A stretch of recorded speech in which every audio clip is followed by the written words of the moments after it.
Paliza dice, gobierno impulsará reforma fiscal el próximo año. Asegura que despilfarro en el Estado era mayor que efectos de la pandemia del COVID-19.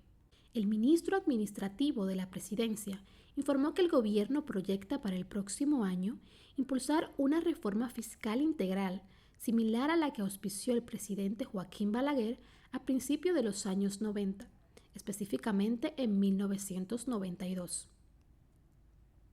José Ignacio Paliza dijo que es obligado llevar a cabo dicha reforma para que aquellos sectores que hoy no pagan se formalicen, mientras que aquellos que tienen mucho peso sobre sí en los aportes que hacen a la economía puedan tener ciertos respiros que los ayuden a ser más competitivos.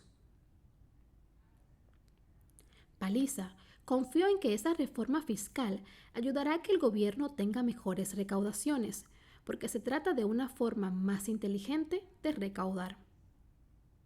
El funcionario agregó que eso ayudará o aminorará las dificultades económicas que tiene el país, como miras al próximo año y a los venideros. Sostuvo que se trata de una reforma integral que no puede ser impuesta, sino que tiene que ser el producto de una conversación entre todos los sectores, tanto del ámbito público como privado. Hay que recordar que la última reforma fiscal integral se produjo en los años 90, cuando producto de los acuerdos que había firmado el presidente Joaquín Balaguer con organismos internacionales, nos obligó a un conjunto de reformas, no solo en el ámbito tributario, sino en otras áreas que estimularon la economía, explicó el ex senador al ser entrevistado por Héctor Herrera Cabral en el programa De Agenda, que cada domingo se difunde por Telesistema Canal 11. Argumentó que dichas reformas propiciaron que cuando el Partido de la Liberación Dominicana llegó al poder en 1996, se vivió un clima de crecimiento importante. Bueno, tenemos que volver a una reforma similar a la de 1992, en el sentido de que sea pensada, integral, que no sea un parche para cubrir una crisis eventual o para generar una recaudación de momento que pueda ser necesitada, sino que sea un proyecto nacional en el que nos sentemos todos y que no sea de choque, y sí de estímulos, razonó. El ministro administrativo de la Presidencia reconoció que en la reforma tributaria de principios de los años 90 se redujeron varios impuestos. Tienen que hacerse, en algunos casos aumentarlos, en otros reducirlos. También habrá que reinventarlos. Hay algunos sectores que han vivido con exenciones históricas que no le rinden a favor del país, necesariamente a la altura o el nivel de esas exenciones que reciben, advirtió el ministro Paliza. Recordó que hay grupos sociales que al día de hoy no han podido ni siquiera formalizarse y, por supuesto, todas esas reformas que se proyectan también obligan de un compromiso del gobierno.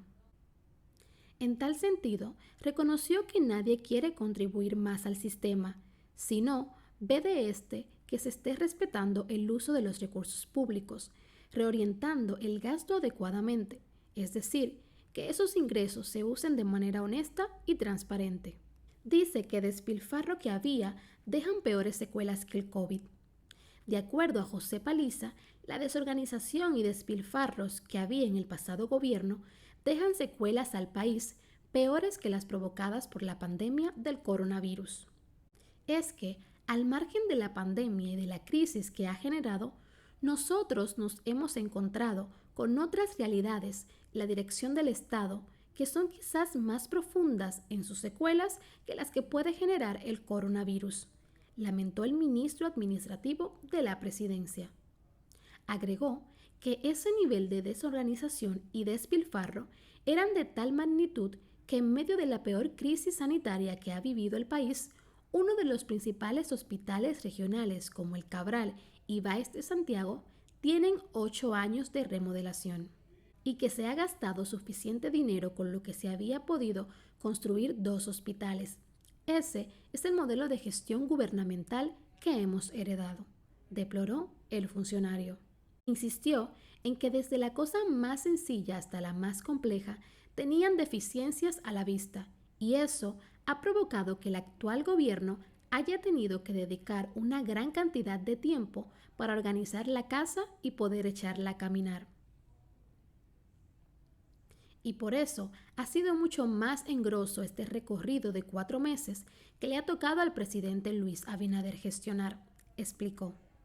Sostuvo que había una gran cantidad de instituciones con responsabilidades duales, altas deudas acumuladas, tanto sociales como económicas, y por eso no ha sido tan sencillo gestionar esos males, algunos de los cuales tomarán años en resolverse. Puso como ejemplo la millonaria inversión que hace el Estado en la construcción de la presa de Monte Grande, cuya finalidad es contener las aguas del río Yaque del Sur para que no siga causando daños cuando tiene crecidas. Dijo que lógicamente sus funciones son para la irrigación y producción de agua potable para las personas en su área de influencia, pero en dicha obra no se contemplaron la construcción de acueductos ni canales de riesgo. Por tanto, la rentabilidad social que debe generar el proyecto no está garantizada, y esas son las cosas que nosotros hemos tenido que lidiar en estos 4 meses, subrayó.